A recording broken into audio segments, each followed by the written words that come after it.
Assalamualaikum warahmatullahi wabarakatuh. Perkenalkan, nama saya Naila Syawal Kasani, absen 24 dari kelas 11 IPS 1. Pada kesempatan kali ini, saya akan membawakan materi bab 5 tentang mewaspadai ancaman terhadap kedudukan Negara Kesatuan Republik Indonesia, yang mana dalam bab ini terdapat dua pembahasan. Yang pertama, menelaah ancaman terhadap integrasi nasional, dan yang kedua, strategi mengatasi berbagai ancaman dalam membangun integrasi. Jadi kita ke pembahasan yang pertama, yaitu menelaah ancaman terhadap integrasi nasional. Posisi sila Indonesia merupakan sebuah potensi sekaligus sebagai ancaman terhadap integrasi nasional. Kenapa sih dikatakan sebagai potensi? Karena akan memberikan dampak positif terhadap bangsa Indonesia serta akan memperkukuh keberadaan Indonesia. Tetapi posisi sila ini juga menjadikan Indonesia tidak terbebas dari ancaman, baik dari dalam maupun dari luar. Nah, pertanyaannya adalah, apa sih sebenarnya yang menjadi ancaman bagi integrasi nasional? Untuk menjawab pertanyaan-pertanyaan tersebut, ayo kita ke materi berikut.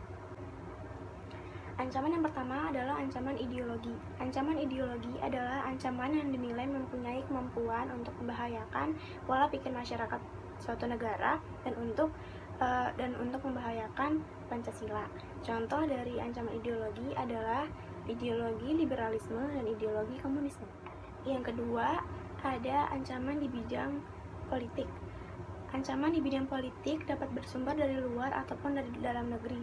Contoh ancaman dari luar negeri adalah intimidasi, provokasi, ataupun blokade politik. Sedangkan dari dalam negeri adalah gerakan separatisme, yang mana gerakan separatisme adalah gerakan atau suatu paham untuk memisahkan diri atau mendirikan negara sendiri. Yang ketiga, ada ancaman di bidang ekonomi. Ancaman di bidang ekonomi adalah setiap usaha dan kegiatan, baik yang berasal dari dalam ataupun dari luar, yang mengancam keamanan finansial serta pertumbuhan ekonomi bangsa. Contoh dari ancaman di bidang ekonomi itu apa sih? Yang pertama ada inflasi, yang kedua ada pengangguran, dan yang ketiga ada infrastruktur yang kurang memadai.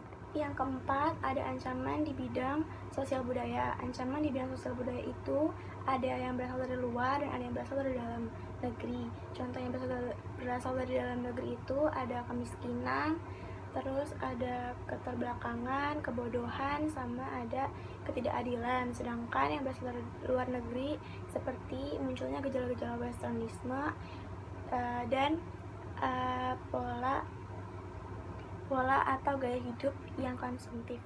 Nah, ancaman yang terakhir adalah ancaman di bidang pertahanan dan keamanan. Ancaman di bidang pertahanan dan keamanan adalah segala usaha yang bertujuan untuk membahayakan atau mengganggu yang namanya kedaulatan suatu negara, baik yang bersifat mengancam ataupun menghambat. Nah, biasanya ancaman di bidang pertahanan dan keamanan dapat berupa ancaman militer seperti terorisme, terus ada sabotase, ada penyeludupan senjata, serta konflik yang berhubungan dengan SARA. Nah, itu dia ancaman-ancaman yang mengancam integrasi nasional. Selanjutnya, kita akan masuk ke materi yang kedua, yaitu strategi mengatasi berbagai ancaman dalam integrasi nasional. Kita kan udah tahu nih ancaman-ancaman bagi integrasi nasional itu apa aja. Nah, kita juga harus tahu nih strategi-strategi apa sih yang harus kita lakukan untuk mencegah ancaman tersebut. Nah, strateginya adalah yang pertama, strategi mengatasi ancaman di bidang politik dan ideologi.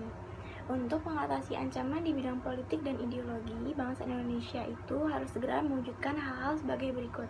Yang pertama, mengembangkan demokrasi politik. Yang kedua, menegakkan supremasi hukum. Dan yang ketiga, mengaktifkan masyarakat sipil dalam area politik. Yang kedua, strategi mengatasi ancaman di bidang ekonomi. Nah, sistem ekonomi kerakyatan merupakan senjata yang ampuh untuk melumpuhkan ancaman di bidang ekonomi.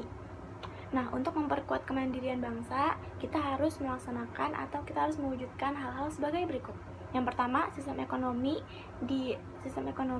dikembangkan untuk memperkuat produksi domestik. Yang kedua, pertanian dijadikan sebagai prioritas utama. Dan yang ketiga, perekonomian berorientasikan pada kesejahteraan rakyat. Yang ketiga adalah strategi mengatasi ancaman di bidang sosial budaya.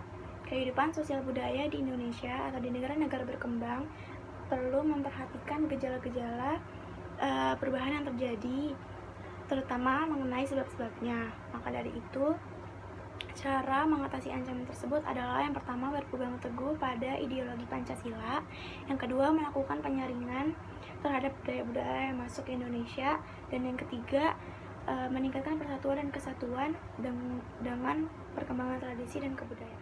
Yang terakhir adalah strategi mengatasi ancaman di bidang pertahanan dan keamanan.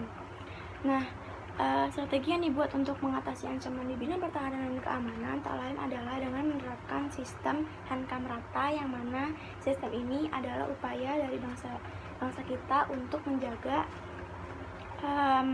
pertahanan dan keamanan negara kita. Nah, kita juga sebagai warga negara, kita juga bisa menjaga persatuan dan kesatuan serta saling menghormati, dan juga kita bisa bertekad untuk menjaga kesatuan negara Indonesia. Sekian pembahasan materi dari saya, kurang lebihnya mohon maaf. Wassalamualaikum warahmatullahi wabarakatuh.